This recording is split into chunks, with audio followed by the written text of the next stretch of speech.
दक्षिणा दानपेटीत नको खिशात द्या.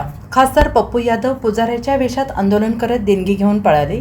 खासदारांनी पकडलं राम मंदिरातील लुटीवरून संसदेच्या दारात विरोधकांचे अभिनव आंदोलन.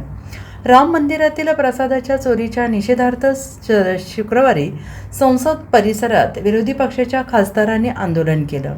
खासदार पप्पू यादव पुजाऱ्याच्या वेशात आले आणि त्यांनी दानपेटी आणली होती. लोकसभेतील विरोधी पक्षनेते राहुल गांधी यांच्यासह विरोधी पक्षाच्या खासदारांनी दानपेटीत देणगी जमा केली. यानंतर प्रतिकात्मक पद्धतीने पप्पू यादव यांनी दानपेटी घेत पळून जाण्याचा प्रयत्न केल्यानंतर खासदारांनी त्यांना पकडलं. त्यांनी अमित शहा संसदेतून का गायब असं लिहिलेले फलक हातात घेतले होते. दरम्यान लोकसभेचे कामकाज सकाळी 11 वाजता सुरू झाले होते, परंतु विरोधी पक्षाच्या गदारोळामुळे ते दुपारी 12 वाजेपर्यंत तहकूब करण्यात आले.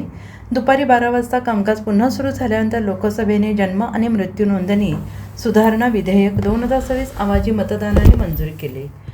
लोकसभा आणि राज्यसभा यांचे कामकाज 3 ऑगस्टपर्यंत तहकूब करण्यात आलेले आहे. दरम्यान काँग्रेसने केंद्रीय मंत्री जितेंद्र सिंह यांच्या संसदेतील वक्तव्याविरोधात हक्कभंगाचा प्रस्ताव मांडला आहे.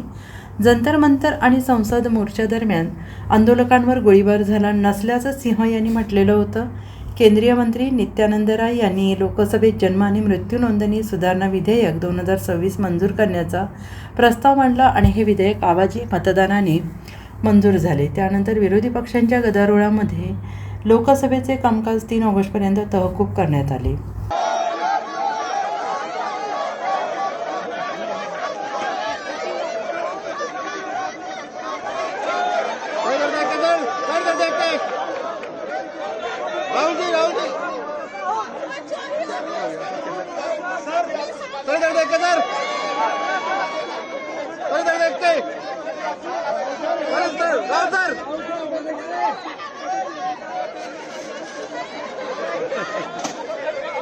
Bureau report SBN Marathi.